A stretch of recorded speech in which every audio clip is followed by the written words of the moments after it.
రాఖీ పున్నమి వెన్నెల నీవే అన్నయ్యా, నా రక్షాబంధము నీవేరా నా తమ్మయ్యా. నమస్తే అండి, నేను మీ యూట్యూబర్ సుమిత సూర్య. ప్రతి సంవత్సరం శ్రావణ మాసంలో వచ్చే పౌర్ణమి రోజున ఈ పండుగ జరుపుకుంటారు.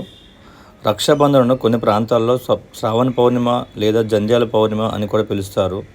అన్నా చెల్లెళ్ళ లేదా అక్క తమ్ముల మధ్య ప్రేమను సూచకంగా రాఖీ పండుగ చేస్తారు. రాఖీ అనగా రక్షణ బంధం.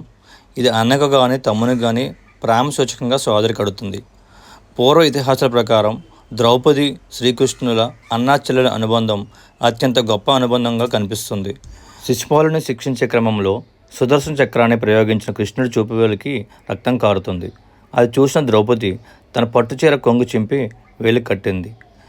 దానికి కృతజ్ఞతగా శ్రీకృష్ణుడు ద్రౌపదికి ఎల్లప్పుడూ అండగా ఉంటానని హామీ ఇచ్చాడు. అందుకు ప్రతిగా దుశ్శాసనుడి దురాకాండ నుంచి ద్రౌపదిని కాపాడుతాడు. ఇలా ఎల్లప్పుడూ అన్నా చెల్లెలకు అక్కా తమ్ములకు రక్షణగా ఉంటారని చెబుతారు. నేను చెప్పేది ఏంటంటే, రక్షాబంధన్ అంటే ఒక కమిట్మెంటు. సో తండ్రి తర్వాత తండ్రిలాగా ప్రతి ఒక్క ఆడపిల్లని చూసుకోవాలని నా యొక్క విన్నపం. Happy Rakshabandhan to all.